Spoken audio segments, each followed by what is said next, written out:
Welcome back to my channel. If you're new here, please remember to like and subscribe. Let's build this community.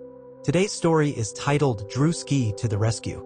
Druski is a mosquito who realizes he had superpower on a daily basis. He tries to warn the villagers about dangers, but when he go to their ears whispering what is going to happen, they greeted him with a slap.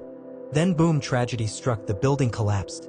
Druski went to bed that night. He had another dream where there will be a tornado, but again he warned the villagers and they used their hands to slap him and their smiles turn into frowns. Then here comes a tornado that damaged most of the village.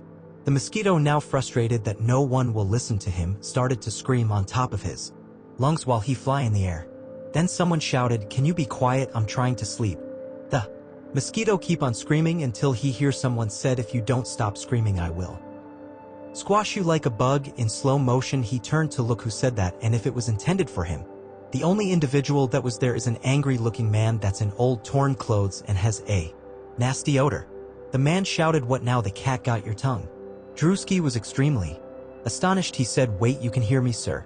The man replied, "Yes, go ahead, you have the floor." The mosquito landed on the man's shoulder and cried, "Thank God you can hear me. Please, we need to act now. There will be a flood. I keep trying to warn them about my dreams. That always came through, but no one listened." Max, the man in torn clothes, was happy to help warn the villagers. However, Max wasn't a trustworthy source to the villagers, as they have him as someone who is crazy since his wife died. He stopped taking care of himself, the appearance and odor. So the villagers have him as the village madman. Despite what they think of him, Max and Druski the mosquito ran with foot in hand to warn the villagers of the flood that will wipe out the village unless they build rafts for each home. The villagers laugh, they dance, they sing, and they mock Max, saying, "What the hell, you are really delusional. We haven't have any rain for months now. Please, sir, go away now and stop disturbing our peace and stinking up the atmosphere." The people of Warika village take pride in their appearance. They like to drink and party and just have a good time. They like to live in the moment. So when Max told them about flood, naturally they would disbelieve him because he wasn't the appropriate messenger in their mind.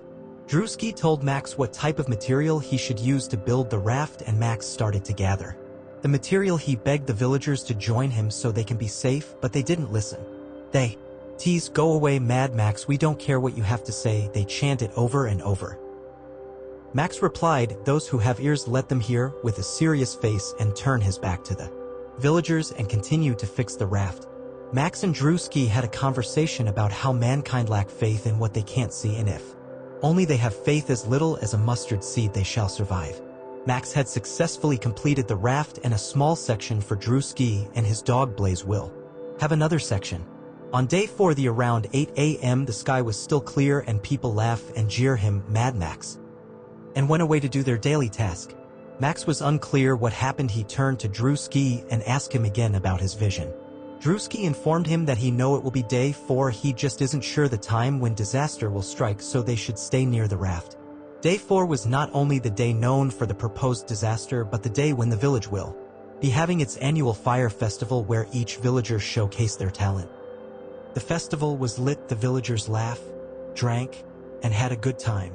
Then someone asked the drummers to stop drumming because they heard bamboo breaking low, and behold, there was water coming from the mountain top. The villagers ran in despair to see if they can go on Max's raft. However, when they reached Max's house, the water was now waist length, and the raft or Max were nowhere in sight. One by one, the villagers drowned while they screamed and wailed for help. Max, the mosquito, and the dog were the only survivor. Max cried as he reflected on the occasions where he begged the villagers to build their own raft. He cried and shouted, "They are gone, no, if only they had listened." As they drifted on the raft, you could see the sadness on their faces. Then there was a sudden noise. Max raised his head to see what the commotion was about.